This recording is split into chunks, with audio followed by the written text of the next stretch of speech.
Before a new day, in my room, had fully broken, my eyes opened to Mrs. Groves, who had come to my bedside with worse news.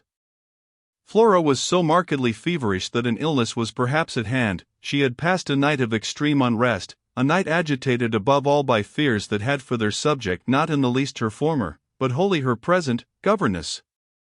It was not against the possible re-entrance of Miss Jessel on the scene that she protested, it was conspicuously and passionately against mine.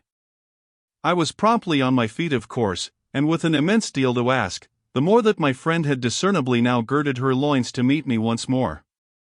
This I felt as soon as I had put to her the question of her sense of the child's sincerity as against my own. She persists in denying to you that she saw, or has ever seen, anything? My visitor's trouble, truly, was great. Ah, miss, it isn't a matter on which I can push her. Yet it isn't either, I must say, as if I much needed to. It has made her, every inch of her, quite old. Oh, I see her perfectly from here. She resents, for all the world like some high little personage, the imputation on her truthfulness and, as it were, her respectability. Miss Jessel indeed, she. Ah, she's respectable, the chit. The impression she gave me there yesterday was, I assure you, the very strangest of all. It was quite beyond any of the others. I did put my foot in it. She'll never speak to me again. Hideous and obscure as it all was, it held Mrs. Groves briefly silent, then she granted my point with a frankness which, I made sure, had more behind it. I think indeed, miss, she never will. She do have a grand manner about it. And that manner, I summed it up, is practically what's the matter with her now. Oh, that manner, I could see in my visitor's face, and not a little else besides. She asks me every 3 minutes if I think you're coming in. I see. I, too, on my side, had so much more than worked it out.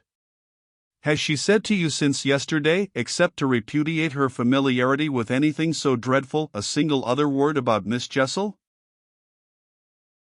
Not one, miss. And of course you know, my friend added, I took it from her, by the lake, that, just then and there at least, there was nobody. Rather. And, naturally, you take it from her still. I don't contradict her. What else can I do? Nothing in the world. You've the cleverest little person to deal with. They've made them, their two friends, I mean, still cleverer even than nature did, for it was wondrous material to play on. Flora has now her grievance, and she'll work it to the end. Yes, miss, but to what end? Why, that of dealing with me to her uncle. She'll make me out to him the lowest creature. I winced at the fair show of the scene in Mrs. Groves's face. She looked for a minute as if she sharply saw them together. And him who thinks so well of you. He has an odd way, it comes over me now, I laughed, of proving it. But that doesn't matter. What Flora wants, of course, is to get rid of me. My companion bravely concurred. Never again to so much as look at you. So that what you've come to me now for, I asked, is to speed me on my way? Before she had time to reply, however, I had her in check. I've a better idea, the result of my reflections. My going would seem the right thing, and on Sunday I was terribly near it. Yet that won't do. It's you who must go. You must take Flora. My visitor, at this, did speculate. But where in the world? Away from here. Away from them. Away, even most of all, now, from me. Straight to her uncle. Only to tell on you? No, not only. To leave me, in addition, with my remedy. She was still vague. And what is your remedy? Your loyalty, to begin with. And then Miles's. She looked at me hard. Do you think he won't, if he has the chance, turn on me? Yes, I venture still to think it. At all events, I want to try. Get off with his sister as soon as possible and leave me with him alone. I was amazed, myself, at the spirit I had still in reserve, and therefore perhaps a trifle the more disconcerted at the way in which, in spite of this fine example of it, she hesitated. There's one thing, of course, I went on, they mustn't, before she goes, see each other for 3 seconds. Then it came over me that, in spite of Flora's presumable sequestration from the instant of her return from the pool, it might already be too late. Do you mean, I anxiously asked, that they have met?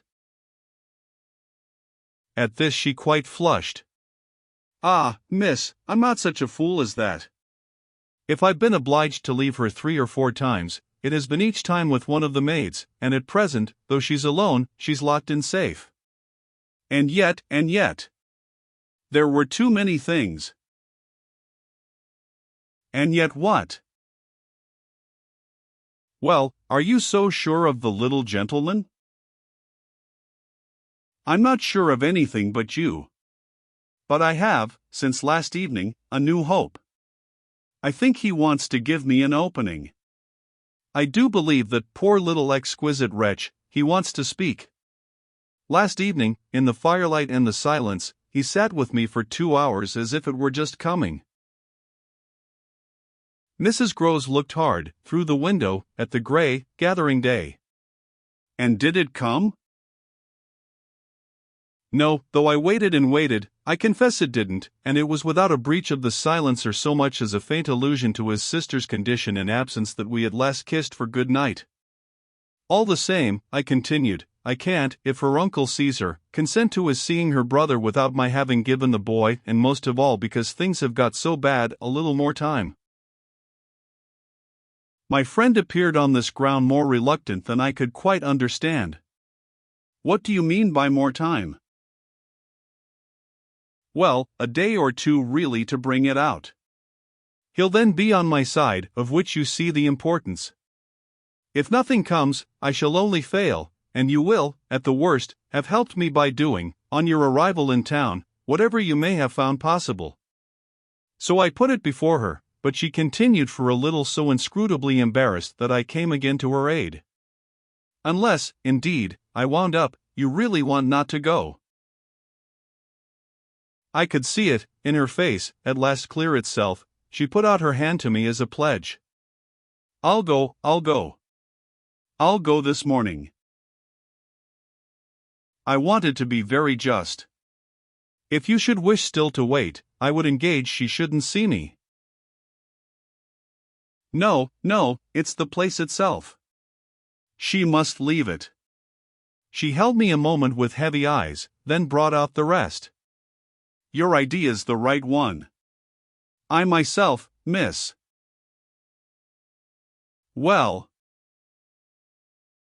I can't stay. The look she gave me with it made me jump at possibilities. You mean that, since yesterday, you have seen? She shook her head with dignity. I've heard. Heard? From that child, horrors. There, she sighed with tragic relief. On my honor, miss, she says things. But at this evocation she broke down, she dropped, with a sudden sob, upon my sofa and, as I had seen her do before, gave way to all the grief of it. It was quite in another manner that I, for my part, let myself go. Oh, thank God. She sprang up again at this, drying her eyes with a groan.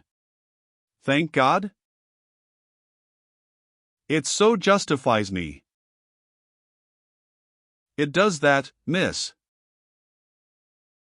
I couldn't have desired more emphasis, but I just hesitated. She's so horrible? I saw my colleague scarce knew how to put it. Really shocking. And about me? About you, miss, since you must have it. It's beyond everything, for a young lady, and I can't think wherever she must have picked up. The appalling language she applied to me? I can, then. I broke in with a laugh that was doubtless significant enough. It only, in truth, left my friend still more grave. Well, perhaps I ought to also, since I've heard some of it before. Yet I can't bear it, the poor woman went on while, with the same movement, she glanced, on my dressing table, at the face of my watch. But I must go back. I kept her, however. Ah, if you can't bear it. How can I stop with her, you mean? Why, just for that, to get her away. Far from this, she pursued, far from them. She may be different? She may be free? I seized her almost with joy. Then, in spite of yesterday, you believe in such doings? Her simple description of them required, in the light of her expression, to be carried no further, and she gave me the whole thing as she had never done. I believe. Yes, it was a joy, and we were still shoulder to shoulder, if I might continue sure of that I should care but little what else happened. My support in the presence of disaster would be the same as it had been in my early need of confidence, and if my friend would answer for my honesty, I would answer for all the rest. On the point of taking leave of her, nonetheless, I was to some extent embarrassed. There's one thing, of course, it occurs to me, to remember. My letter, giving the alarm, will have reached town before you. I now perceived still more how she had been beating about the bush and how weary at last it had made her. Your letter won't have got there.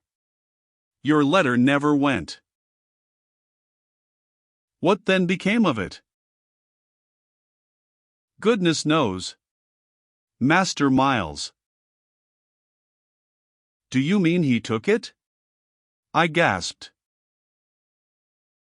She hung fire, but she overcame her reluctance. I mean that I saw yesterday, when I came back with Miss Flora, that it wasn't where you had put it. Later in the evening I had the chance to question Luke, and he declared that he had neither noticed nor touched it.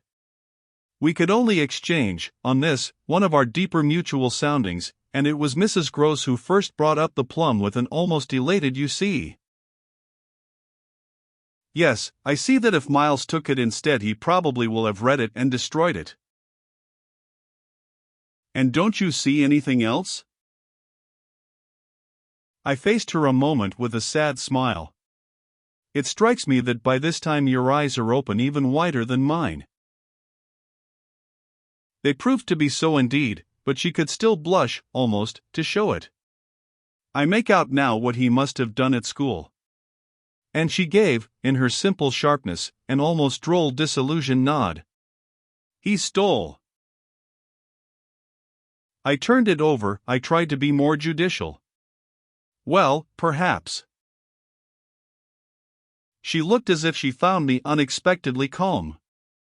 He stole letters. She couldn't know my reasons for a calmness after all pretty shallow, so I showed them off as I might. I hope then it was to more purpose than in this case. The note, at any rate, that I put on the table yesterday, I pursued, will have given him so scant an advantage, for it contained only the bare demand for an interview, that he is already much ashamed of having gone so far for so little, and that what he had on his mind last evening was precisely the need of confession. I seemed to myself, for the instant, to have mastered it, to see it all. Leave us, I was already, at the door, hurrying her off. I'll get it out of him. He'll meet me, he'll confess. If he confesses, he's saved. And if he's saved, then you are? The dear woman kissed me on this, and I took her farewell. I'll save you without him, she cried as she went.